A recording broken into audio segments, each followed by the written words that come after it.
Mi nombre es Alexis Rubén Martínez Velázquez y hoy les voy a presentar el tema curva de magnetización de un motor de CD. Bueno, vamos a empezar con una pequeña introducción.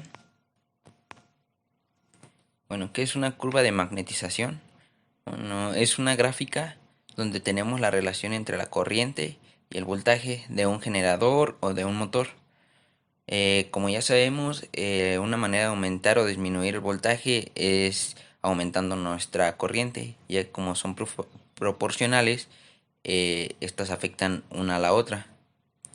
Eh, ¿Cuál es el uso de una curva de magnetización de un motor de corriente directa?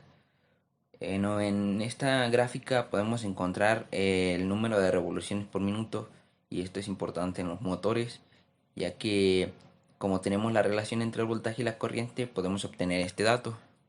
Bueno, también estas gráficas son útiles para el diseño y para el análisis de los comportamientos de los motores y de los transformadores eléctricos.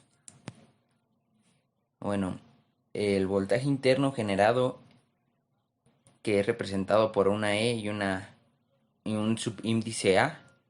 Bueno, este es directamente proporcional al flujo de una máquina, donde es el producto del campo magnético medio por el área perpendicular que atraviesa y a la velocidad de rotación, donde su ecuación es K por el flujo por la velocidad del rotor.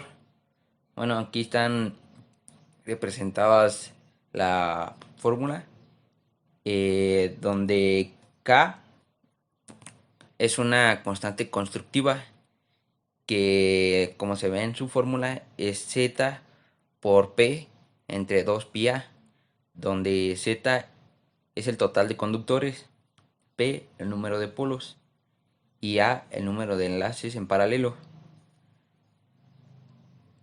Para calcular el flujo, como se puede observar, hay varias formas, donde la más sencilla es 2pi R por L por B entre P, donde, como ya sabemos, B es la magnitud del vector, la densidad de flujo, y L es la longitud del conductor, y igual P es el número de polos. Bueno, continuamos con la fuerza magnetomotriz de campo. La corriente del campo en una máquina de CD produce una fuerza magnetomotriz, donde esta se puede calcular como N subíndice F y I subíndice F, donde NF es el número de conductores y F es la corriente de campo, donde se produce un flujo en la máquina de acuerdo con su curva de magnetización. ¿Por qué tomamos estos dos términos? Ya que en la curva de magnetización estos son muy importantes. Bueno, como ya sabemos, la corriente del campo es directamente proporcional a la fuerza magnetomotriz, al igual que EA es directamente proporcional al flujo. Por lo tanto, se representa la curva de magnetización de un generador o de un motor como una gráfica de corriente del campo contra la gráfica de EA. Como ya sabemos, EA es el voltaje interno generado. Bueno, la potencia máxima es lo importante que se tiene que recalcar en una curva de magnetización. Bueno, para sacar la potencia máxima por libra peso se necesita que el motor en DC, específicamente los de DC, operen en el punto de la rodilla de la curva de magnetización, que está entre la zona de saturación y la zona lineal.